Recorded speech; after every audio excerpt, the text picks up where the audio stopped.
The bottom line is don't click on anything you don't know. They're trying to steal your identity and take over your computer.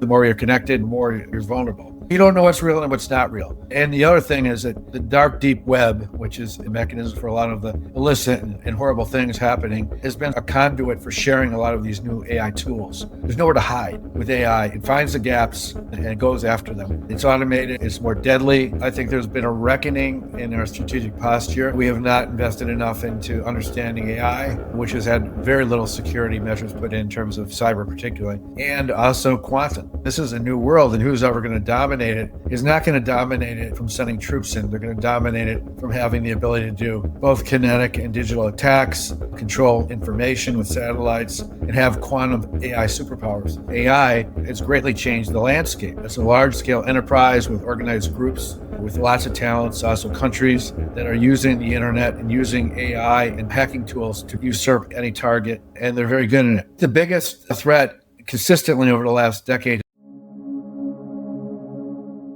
Welcome to Disruptor Confessions. I'm your host, John Ayers.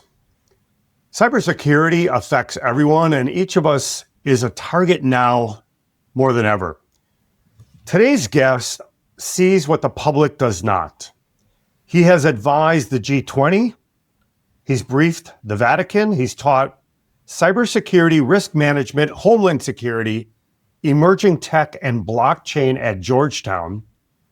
He has served 2 U.S. presidents, helped Fortune 1000 companies navigate the world where every device, every identity, every click is a potential risk. We are very fortunate to have one of the world's leading experts on cybersecurity and risk join us.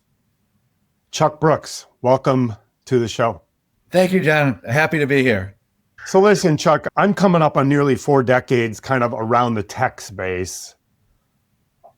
Candidly, I don't think I've ever been more concerned about this. Before we terrify all of our listeners, can we just start a little bit light? Let's get a little bit of your background.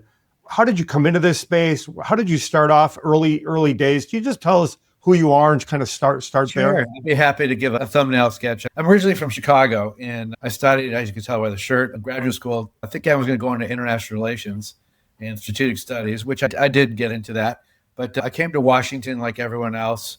I was very lucky because I befriended the former deputy director of the CIA and head of DIA, General Danny Graham, in a party my first 2 weeks while I was in Washington on an internship. And he said, would you like to come help me and do some stuff? And I was working on strategic defense. He said, would you like to work in the administration? I said, that'd be a dream. Sure. So I got an appointment literally within a couple months of being in Washington, D.C. at the Voice of America, which was a exciting place to be during the height of the Cold War. And I was assistant to the director back then, which was very exciting. Then after serving in President Reagan's administration, I went to the Hill to work for Senator Arlen Specter, the late Senator Arlen Specter. And I worked at that time, technology and national security issues, foreign affairs for almost a decade.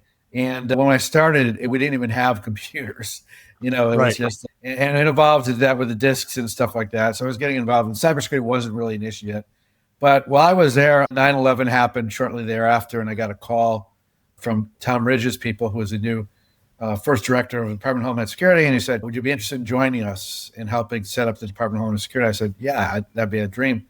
And I went over there. I helped set up the legislative shop, and then I went to the Science and Technology Directorate, which was the only new part at the time of DHS, and helped to organize it and create it, and work with the first director, Chuck McQuarrie, and the second director, Admiral Jake Cohn, working on technology, counterterrorism issues, and for the first time, cybersecurity. Cybersecurity wasn't part of the CBRNE mission as a major focus, but it was growing, and they started looking at cyber threats, what the future would be with the internet, et cetera, and all that. And I got involved back then. I continued that path when I left DHS in the private sector, working for a large company as vice president called SRI International, which was later bought by GDIT, a $2 billion company at the time, private company, and then worked in a couple other roles of relating to it. One for Rapiscan, which is really a security company. And secondly, Xerox as vice president of Homeland Security. And then I finished my full-time career working in the corporate world at General Dynamics Mission Systems, was a technology and cybersecurity scout, which is a fun job, but then COVID hit. And that's where I went on my own and wrote a book called Inside Cyber. And I've been teaching this whole time for almost 8 years now at Georgetown, 2 years before that at Johns Hopkins. And I write a lot with Forbes. And I've been going around the world basically speaking.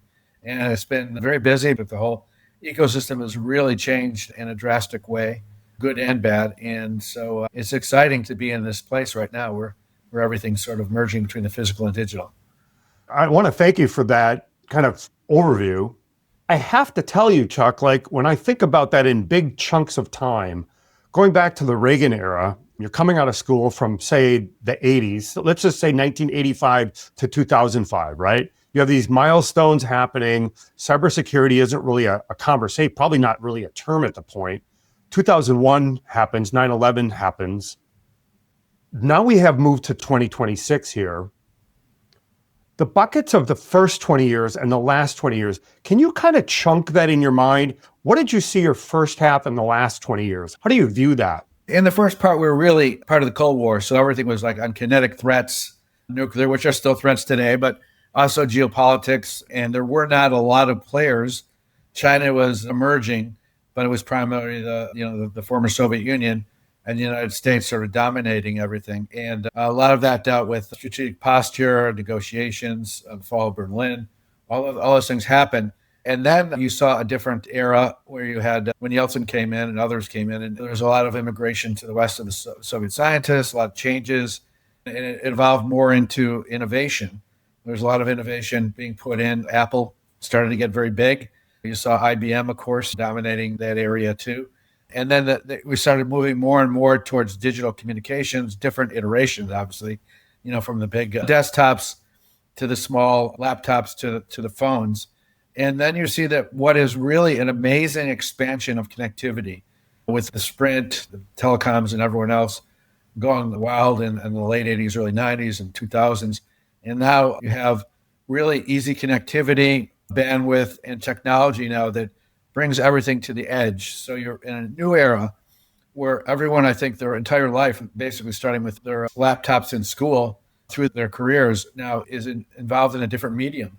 Even our media has changed to streaming media, to social media, et cetera. So we've seen it's almost an exponential, it is an exponential change from how we operate in our individual lives and how we operate, particularly in our businesses. What's interesting about that, I'm really glad I framed the 20 years before and the 20 years after, maybe 9/11, because it seems like we were more traditional physical world where any kind of threats were more isolated. Now we're so connected. Is that the biggest kind of like shift? Yeah, I mean, security was always looked at as physical, who do you let in, who you keep out. And now you don't need to look at it just that way anymore. And operational technology and IT have merged. So it's a big, big shift because you can't really think of anything you do in your life, whether it be energy, whether it be banking, whether it be financial, healthcare. Everything now is record systems and communications over a digital entity. So, it has changed drastically. And to be honest, we weren't prepared. I mean, the internet was not built for security. Now, Vince Cerf, one of the co-founders, along with DARPA and Xerox way back in the days, we built it for communications. They didn't build it for security. And it is very good for communications. But now there's a lot of a variety of elements in it. And also you've seen predominantly the biggest change is a lot of the crime. The crime is basically stealing banking card invitations, credit card invitations from mailboxes. It's now all gone digital. So a lot of motivation is 85% of it is motivated for financial crime now. It just seems like everything's connected. And I want to ask you your definition of cybersecurity, cyber risk. But it seems like right now, because everything has moved to digital, we're just so interconnected, not just in a region or in an industry, globally across all kind of horizontally across all industries, in our daily lives, in our organizations, in our companies, and governmental. Can you describe or explain how you see the term cybersecurity, cyber risk? How do you, Chuck Brooks, how do you define that? There's no one element in cybersecurity. It's really a perspective because, first of all, everyone is different, whether you're an individual, a small business, medium business, depends what your risk posture is. So cybersecurity really is looking at the implications of the threats and what it would do to you if you get breached or someone basically foils your networks. So there's a lot of issues related to that. One of it is being an analyst and looking at the threats out there. Another one is operating the IT to make sure that everything is programmed right and there's no 0 days, et cetera, like that. Then there's the resilience part where you're responding, because everyone's going to be at some point, breached. It's just inevitable because there's just too many holes. And the other is cyber hygiene. How you do your passwords, you multi-factor authentication, where you connect, public Wi-Fi's, et cetera. And then if you're looking at companies, you're looking at VPNs, you're looking at firewalls, all kinds of areas. All those have specialties and people that do that. And the CISO has sort of come into its own in the last few years. It was basically, it's someone that's controlling and dealing with all those different elements. But cybersecurity really is a perspective now that I think you just have to look at, because it changes. Threats change now and we'll get into this, but AI has greatly changed the landscape. What used to be with cybersecurity, you had a few elements out there, some of them stereotypically sitting their basement with a hoodie on, basically doing attacks with phishing, with misspellings, et cetera. That's not the case anymore. It's a large-scale enterprise with organized groups, with lots of talents, also countries that are using the internet and using AI and tools available, hacking tools, to basically usurp any target, and they're very good at it. So it's, the more we do it, the more you're connected and the more you're vulnerable. And so it's a reality we haven't really focused so much on, but we should. Chuck, one of the things I've noticed in my own behavior, and I'm sure many of those watching and listening, I have gone from, well, it's not going to happen to me, to how do I protect myself? How do I better prepare? On the individual level, what should I be doing? What should our listeners be doing on the individual level? Let's start there. I think the biggest threat consistently over the last decade has been phishing attacks, right? And so it's the easiest way for a hacker to get into your system. And, it basically is a fraudulent way of faking, a website, faking it's your employer, faking it's someone you know. So, I mean, the bottom line is don't click on anything you don't know. And that'll stop a lot of the attacks. But now they're so sophisticated that you can't always tell. It used to be that, you see something from Nigeria from a prince, but now you'll see an exact replica of your logo of a company, maybe from Amazon, or you buy something, it'll look very realistic. So you've got to be very careful.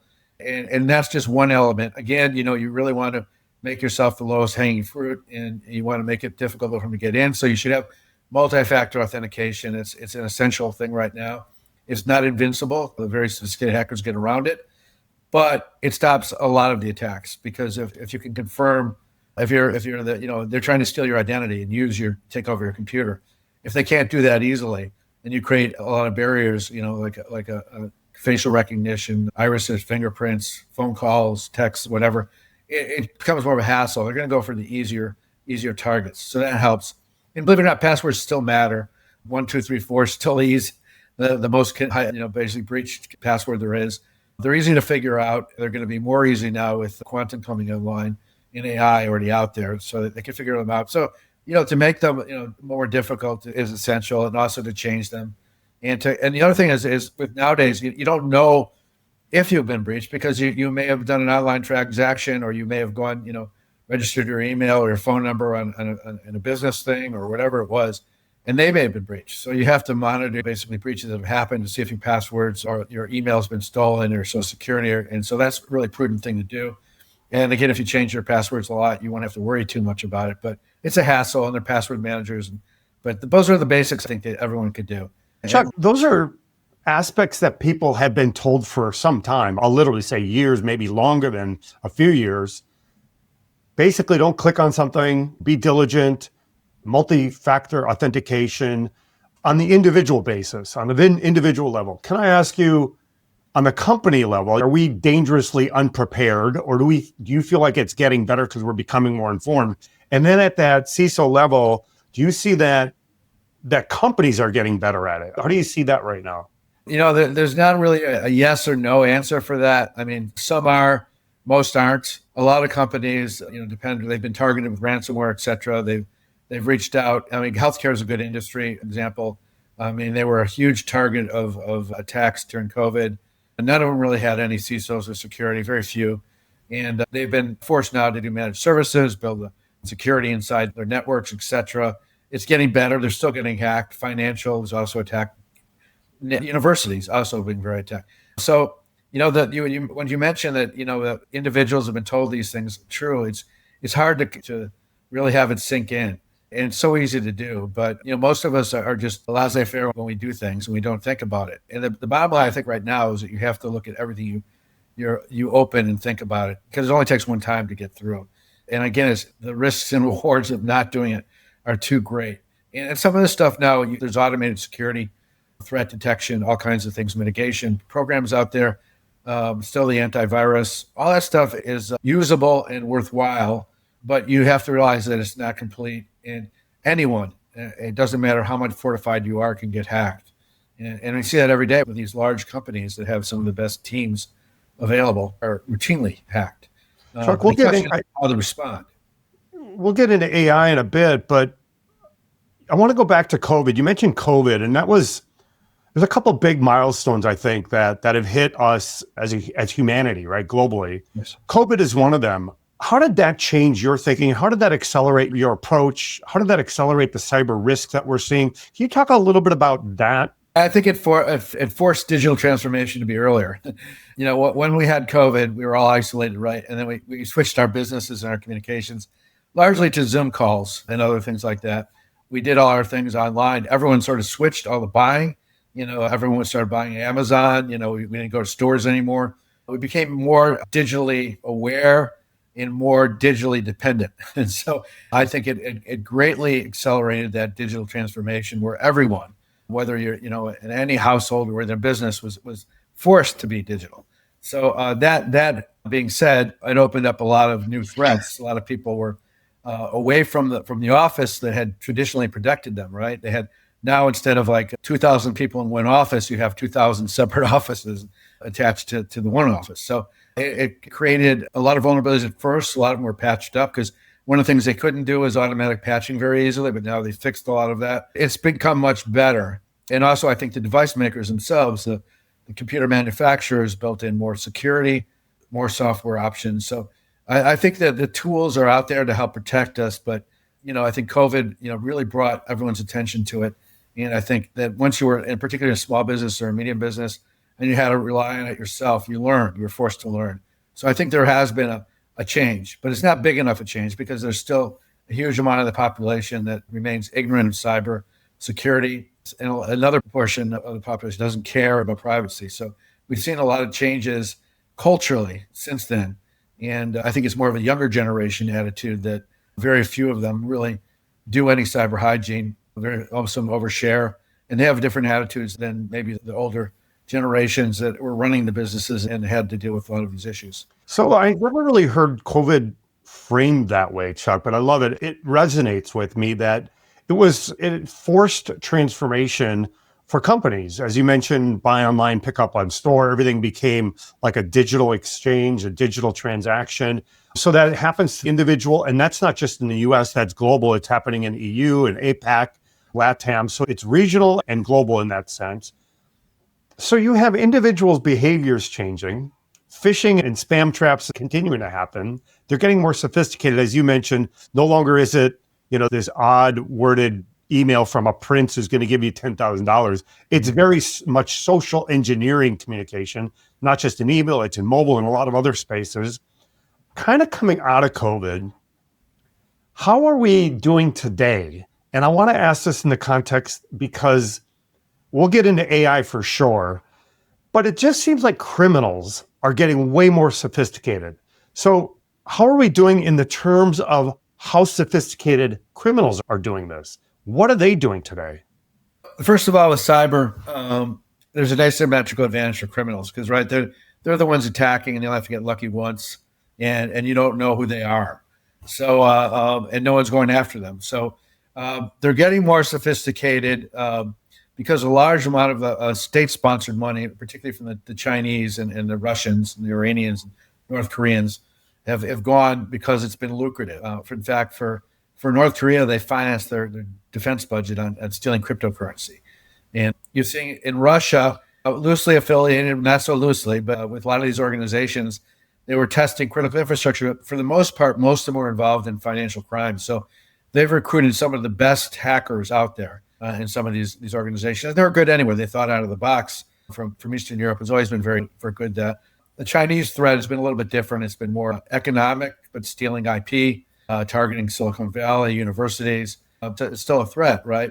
So the hackers have grown with more funding, better tools, and soon we'll get into AI, which is probably the biggest differentiator. But they've also attracted a lot of a talent out there because there's a lot of criminals out there, and it's a lot easier to go and rob someone from behind a computer than it is to go into a bank and hold them up. And they realize that, and they've been leveraging that all over the world, not just the United States.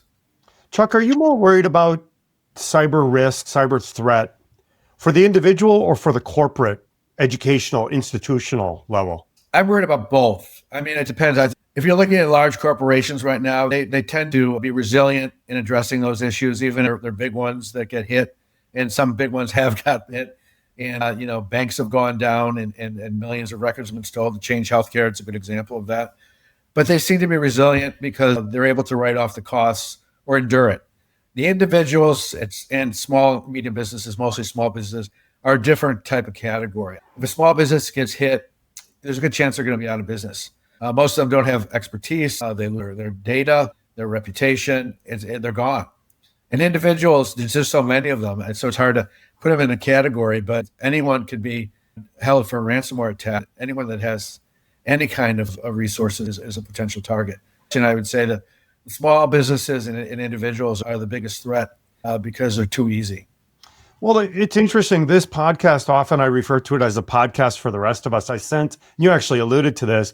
There's this small subset, 10% of those who are super involved. These are the chief information security officers, government leaders, people like yourself who are deeply in the know, knowledgeable experts. So the 10% who are in that category. You have another 10% who just don't have this on their radar. Maybe they're not that digitally enabled. But the 80% in the middle, I think many of us, I'll put myself in this category and our listeners, are just trying to make sense of what's happening, the disruption, the pace of change. I'll go back to this. My concern is identity theft. Is that one of the biggest concerns you have at the individual level, is identity theft? Yeah, certainly at the individual level. It happens all the time in different ways. As I mentioned earlier, a lot of it was targeted at seniors before, basically stealing their mail or making calls. Calls are still also a big part of this, but basically taking advantage of them and getting their social security numbers, their credit records, et cetera. And that's still a big issue in stealing their identities. And it's very easy to do. It's also because of social media, right? Everyone has a profile. Social engineering is easy. You can see who they're connected to, and you can use those social media profiles to get into people and also to steal their identities. Mine has been mimicked many times. I had my Facebook, my LinkedIn, my Instagram, and my Twitter all mimicked by other people. All you have to do is take your picture, and put an open up account. So it's easy to do. The only way to really do that is to monitor it and see somebody, or hopefully people are connected to you. Why are you sending me another invitation? That happens daily. Identity theft is still, again, it's financially motivated. So it's a big problem. And now with AI, that threat is even bigger. And, those things that, the holiday season and everything else, and stealing mortgages, doing housing. I mean, there's no limits to the type of identity threat they can do.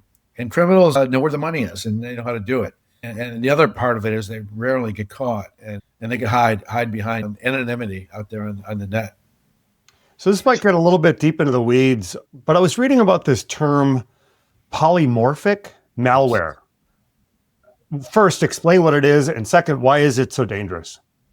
Well, first of all, polymorphic's been around for a while, and really what it means is just it's something that changes its shape, morphic shape. So a lot of time early on, and this, there's been advances, going back a decade now in the ability to use this. But if you're going into a network and you're trying to attack it, it may be recognized by the defense and the threat defense in the system or the network, but then it'll change shape, it'll change form, and it'll be something else. So basically, it adapts to the environment and changes and gets around the defenses. And what's really problematic right now is with AI, it's very easy to do. It was not so easy. You had to have a lot of technical expertise before. Not so much anymore. And it's also much more potent because they've been able to automate a lot of it now too. So it's a real threat. And, the very sophisticated companies are aware of that. And they have defenses built in, not invincible for that. But for the rest of us, as you say, Very few of us can get by polymorphic malware. Which is why why I wanted to ask it, because I feel like it does get us right into AI.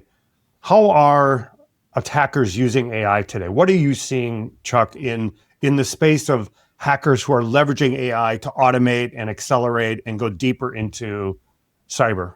The phishing attacks that used to be basically manual, where they maybe had a couple hundred emails. Now they can send tens of thousands of emails at the same time. So their chances of getting a response, particularly with ransomware, are bigger. Also, those phishing things now have a lot of business email compromise on it, where they may have someone from the corporation, like the treasurer, say you better check your 401k because we're changing the link, and if you want information sent to you, you'll need to go to this link. A lot of people do that, and there's a lot of other ways too. That's not the only way. So that's being used through AI too. The other thing that's really troubling, particularly in the last year, is deep fakes.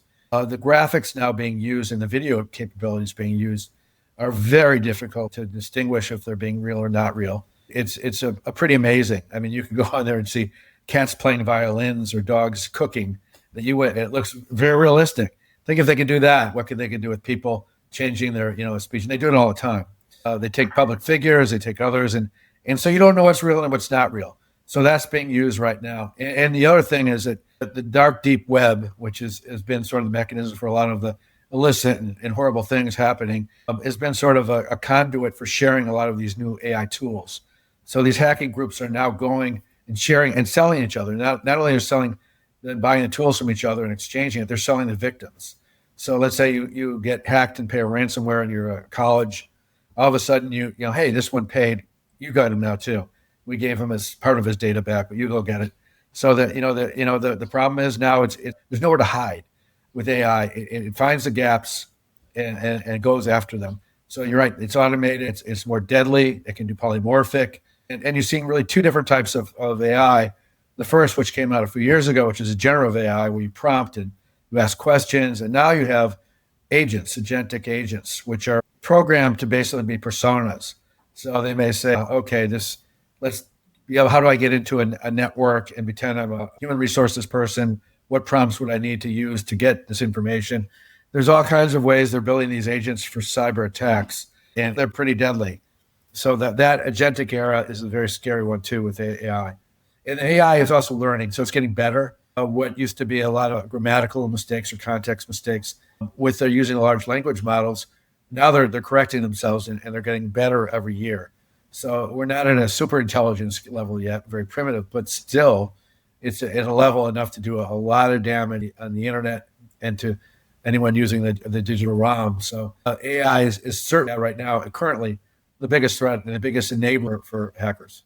I do want to get into some heavier, more existential topics, but before we move into that, I want to stay here in the individual level, at more of the corporate climate, if you will. The Chief Information Security Officer, the CISO. My first question around this area is, how has that role changed over the last 5-10 years? How has the CISO role or role definition changed? It's changed in a very big way, and probably for the better. Well, definitely for the better, I would say. For historically, the CISO, it used to be Chief Security Officer, was under that, and IT was a separate shop. Was not really a player in the C-suite. They were looked at as a cost item by most CEOs and people in that, VPs, et cetera. That changed when some of these large breach happened about a decade ago.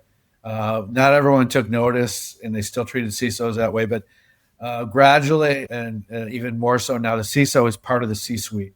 And what the CISOs do in the past really was more of a technical, here, what we need these tools, we need them in the budget. Now what they're doing is they're coordinating with all elements of the team, the compliance team, regulatory team, the reputation management, et cetera. And they're also training and incident response. I think the biggest change is CISOs have really looked at resilience as really the only really viable way to stay in business if you're a small business, medium business, or a large business. You have to expect that you're going to get attacked, and you have to have a plan. You have to rehearse it. You have to have incident response, and you need incident response tools. And so I see a trend there, and I see a much more reception from the people that lead these companies to bringing the CISO in for recommendations And it's growing in a good way. But again, there are not enough CISOs out there. It's a very difficult job. Sometimes you're held responsible when you shouldn't be held responsible, and you can't stop everything. And so there's liability issues too that come up with these roles. So it's been difficult to keep CISOs and keep them in their roles. And the role has grown bigger, but I think it's integral to going ahead in the future. The CISO plays a big role because they're really a chief risk officer too, in many ways. And they're the only ones right now that really have an understanding of how the technology works and the threat works and how you may use the technology to benefit the outcomes. So without them, I think most companies are doomed. So I don't want to underplay the importance of it. It pales in comparison to cyber warfare, which I do want to talk about. It pales in comparison to AI that can be used for bio weapons or drone weapons. Oh, let's stay on this corporate environment. When the CISO is now invited into, as you say, invited into the C-suite, I love that trend, that trajectory that role has played. Social engineering, the spam, the malware that we're all aware of, two-factor authentication. Are the companies that need to be doing this doing what they should be doing? The reason I asked, data breaches, when they first started to occur in the millions or tens of millions of records being exposed, it was big news. It was huge news. Now, Chuck, I'll be honest with you. When I hear of a data breach, I make note of the company or the scale, and then I kind of move on to the next headline. They're too common nowadays. So where is the corporate world in that CISO environment? Where are they? Where do they need to be in 2026? Well, I still think it's a curve that they're not there where they should be yet. I think much more resources need to be put into cybersecurity. That has not been the case traditionally over the last few years. A lot of these companies say, "Oh, we'll pass it down to consumer or wherever, and we have insurance for this kind of thing." It's problematic in that sense. I do see a change though in a lot of them. You mentioned these breaches. Yeah, they're every day, and some of them are devastating to companies because they're global too. It used to be that we'd only hear what would be happening in the United States. We hear it everywhere. You have airports and everything else being targeted. So there's nothing that's not targeted, that's disconnected. So, I think that the CISO role has a lot of room to grow in terms of its importance and being recognized by the leadership of companies. And I think it needs to be elevated in terms of pay, scale, and teams, building teams. I think there's still too much in the business side of looking at, there's still security. We need revenues. We're worried about revenues, and particularly with public companies looking to report revenues so their stock goes up. So I think that if these continue to happen, and there's certainly some very big breaches that do affect stock, I think they're starting to recognize that, we can't just keep treating this the same way we had in the past. And if we want to be able to, that things could get worse. I mean, there's a lot of privacy issues now with GDPR in Europe. A lot of fines there. There's a lot of criminal activity too. And so we need to take this very seriously. I see more and more of that, but not enough. Let me poke on that a little bit. So let's take the employer and the employee. What are they getting really wrong right now? Is there a common theme of when you see in the market of cyber and attacks that are successfully attacking companies and getting through? Where is the vulnerability? What are companies or individual employees doing wrong? Well, it usually still is human error, right? I mean, all these technologies and stuff, there's misconfigurations and things like that too, and now done with vibe coding. But most of it is human error. It's someone that leaves a back door open or clicks on the wrong website when they shouldn't. I think companies they abandoned a lot of the training. I mean, for a while, for several years, it was mandatory and it was growing. I think they need to go back to that and modernize it. A lot of employees found it boring, but you can gamify it and do other things that make it interesting.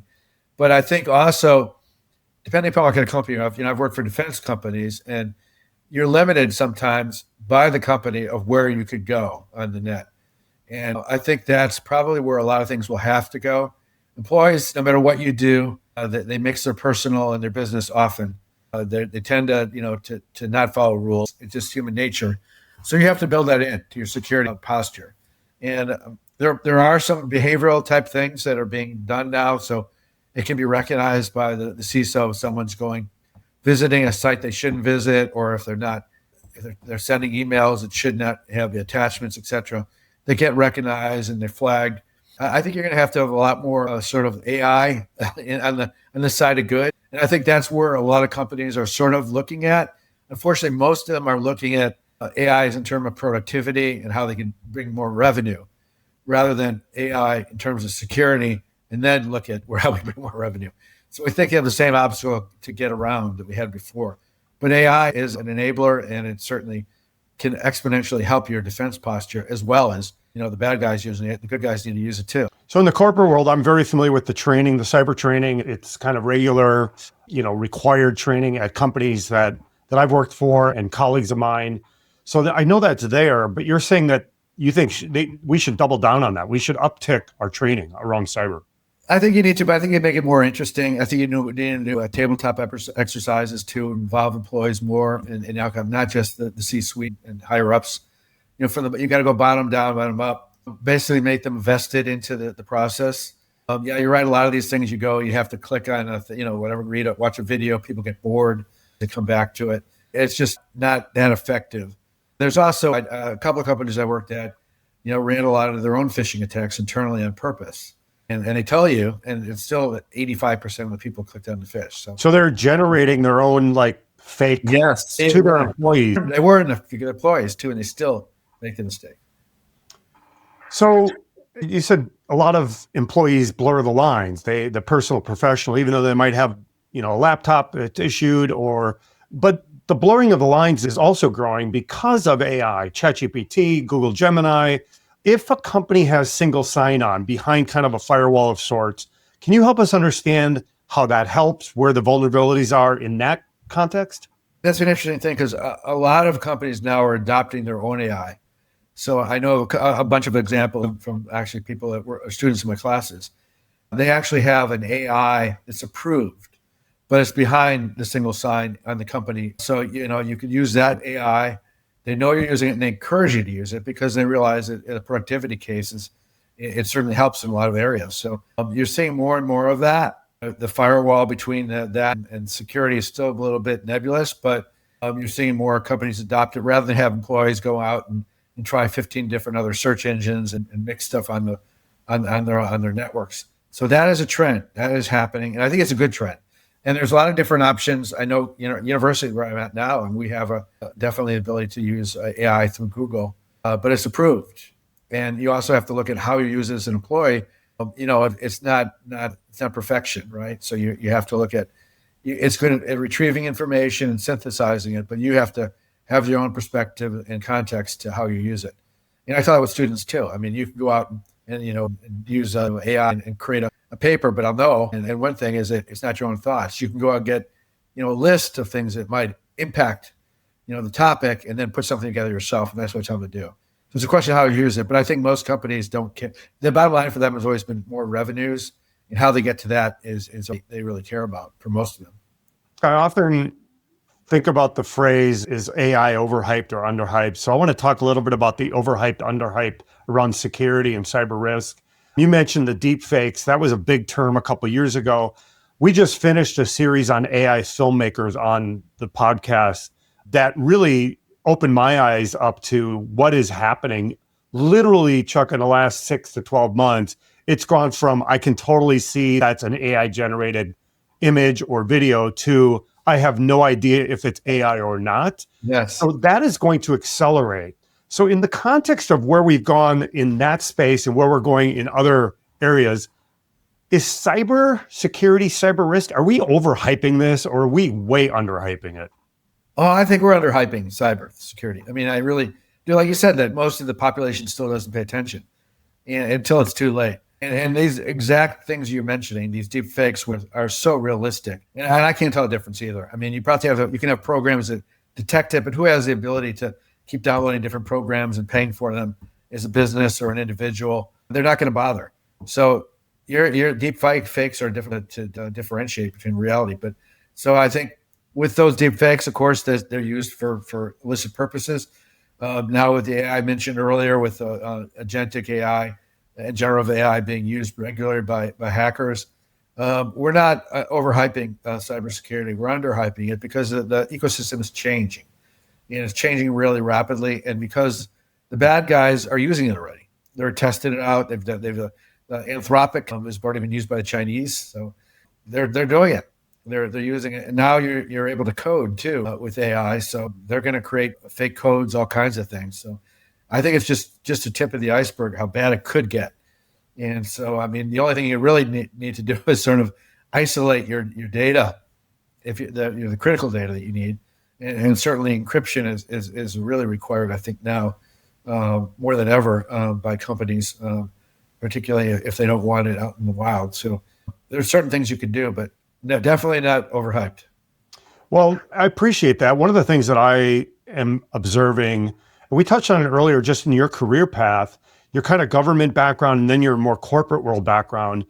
We had kind of a physical world we were living in, and now we are living a digital world, and now moving into an AI world. So we have a full generation, Chuck, that are digital natives, right? These are Gen Z, Generation Z. These are 20, 30 somethings. What does the Gen Z think about? What are they not aware of when it comes to cyber risk? I'm just thinking about the TikTok, Instagram generation, the Gen Z that came into digital, exposed and shared their information. How do you see that generation? I think it's problematic. They've traditionally overshared. I mean, they grew up on social media. They're communicating how many likes they get on pictures or whatever they're doing. They never thought about the privacy issues. And, until they get to the working world, where they're told, you have to be careful with your images and what you can do and not do. So you have so many of them just routinely not thinking about anything, just doing it. And, it was their way of communicating. Instead of in person, they're all in the same, sharing information. I don't think that they really even think of cybersecurity for the most part until they get into work world where they're forced to. So, but, by then it's too late for a lot of them. Like TikTok there's a reason that the Chinese see it as a powerful instrument. They want to give it up because they're getting all this data about everybody. It's a future leadership and businesses. They track them. They know their contacts. So there's a lot of intelligence that goes with that too. I'm worried about that generation, and then the generation below them too, even worse. Well, I call the generation following, in my mind, we have an AI native generation kind of being born right now. They're going to emerge as an AI native generation, much like the Gen Z generation kind of had a cell phone and social media in the back of an automobile. They became digital natives. I think we are going to see AI natives just being the way they live, who are now kind of coming into this world. And I'm also concerned about it. Chuck, this conversation is not existential. You might lose some identity. It might be a problem. Certainly there's issues. You can have companies go out of business because of some of the challenges. What have you seen firsthand, Chuck, that it could be in government work or in corporate work? What have you seen that still shocks you? Some of the attitudes, people just don't follow the rules. More so now in government because they're forced to, and it's more regimented, but mostly in the private sector, they just don't. Like I said, they're meshed between their private phones and their company phones, and they don't think about it. And also, I think the whole work ethic has changed that way too. There used to be more of a loyalty to your company, but it goes both ways, the company to the person. And a lot of these people switch. They'll go to one company and another, particularly younger generations. They have 10 companies probably by the time they're 30. And so that element alone has changed the culture. So it scares me. That scares me. And I've seen, just even in the security world in general, the lack of focus on basic security needs. Even when I was working, in government and stuff with a lot of people, they don't seem to think about it enough. We're not a security conscious people. We're free and open, and we're a lot of soft targets, right? And we always have been. And the thinking like someone like should be thinking in terms of threats all the time, and maybe overdo it, but people just don't. They tend to dismiss it. That's not going to happen. And I guess we just grew up that way. You get in a car, you don't realize you're driving a 6,000 pound thing that could destroy people. We just tend to do it. We just tend to do it before we think. And then now the new technology has come along, and it's just okay, well, what can I do? How fast can I go? And what games can I play? It does concern me. It's putting seatbelts on years after we have a lot of crashes. Yeah. It's having cigarette companies being brought to task, right? Until we see kind of the issue, I fear where we're headed with AI. I fear where we're headed with the volume of data. We saw it with kind of the negative effects with social media and kind of mobile, kind of having the social media in your pocket.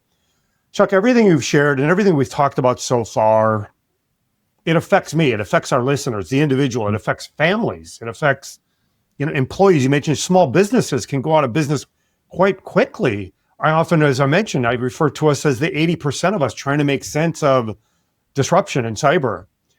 A couple of weeks ago when we first met and I reached out and chatted with you during our prep call for this, you hinted at something a little bit bigger, a little bit deeper. And I want to kind of pivot from the individual from the corporate level to more truly existential. Some things that I think you are more aware of that I am, things that you are probably more behind the scenes. It might be in government, it might be global cyber warfare conversations that myself and our listeners will never be in the room with, conversation the public never probably hears. So let me ask you this. What's happening at the geopolitical level that I don't know about, that our listeners don't know about, that we should keep our ears out for? There's several things happening. One is that in the last several years, I think there's been a reckoning in our strategic posture that we have not invested enough into understanding AI, not only AI, space, which has had very little security measures put in terms of cyber particularly, and also quantum. So there's a right now it's really a race mostly between China in the West and really China and the United States, and we've basically been sort of sitting confident, and we've seen the Chinese surpass us in certain areas in AI, in quantum. We've demonstrated quantum entanglement and hypersonics, which they took from us. We're looking now as saying this is a new world, and who's ever going to dominate it is not going to dominate it from sending troops in. They're going to dominate it from having the ability to do both kinetic and digital attacks, control information with satellites, and have quantum AI superpowers. And so those era that the people were thinking that, that's down 20, 30 years ago, from down the line, we're going to really have quantum and AI and all that, are seeing now that it's much closer on the horizon. And whoever gets all this capability will be able to decrypt all the data that's out there. All the secrets are out there. Government secrets, corporate secrets. It's called Q-Day. And Q-Day is when quantum computer will come online and be able to take and do transactions millions of times faster than the largest supercomputers we have now. Basically, almost infinite type of transaction capability. So when that happens, there's a geopolitical change in balance. And so I think the West right now is looking to up their R&D and capabilities in those areas, working closer with the private sector. The administration just announced a big Manhattan-type project with AI. Yeah, I want to talk to you about that as well. Yeah, yes. I think we've recognized it now, and you're seeing it in the military too. They're now fighting multi-domain warfares with drones and with robots. This is where it's all going. It's all going through technology. And so we're in this era now it's just beginning, but it's moving very fast and much faster than anyone saw it coming. And so I think we're trying to adapt to it, and it's not easy to do. Chuck, if people want to find you, want to learn more about you, want to follow you, where do they keep track of what Chuck Brooks is doing online? LinkedIn has really been where my portfolio is, and where I publish a lot of my articles on that I publish in Forbes and others. I always share them on LinkedIn. It seems that during COVID, a lot of people went to LinkedIn, a lot of businesses, government. Anyone is on there now. It's pretty much everybody. I think there's over 1 billion users. So LinkedIn is the easiest place to find me, and I'll respond. Well, thank you so much for the time. It's been incredibly insightful. We've covered a lot of ground. Thank you so much, Chuck. It's been my pleasure. Thank you for having me. Before we wrap, just a quick note. This conversation is a two-part series. The first episode focusing on the individual, the threat that is facing small business leaders, the 80% in the middle that feel the cyber threat, but don't always see it coming. In part two, we zoom out. We move into more global geopolitical cyber risk, AI-driven warfare, nation-state threats, quantum disruption. What happens when cybersecurity becomes a matter of national and societal stability? So be sure to tune in to the second part of Disruptor Confessions with Chuck Brooks.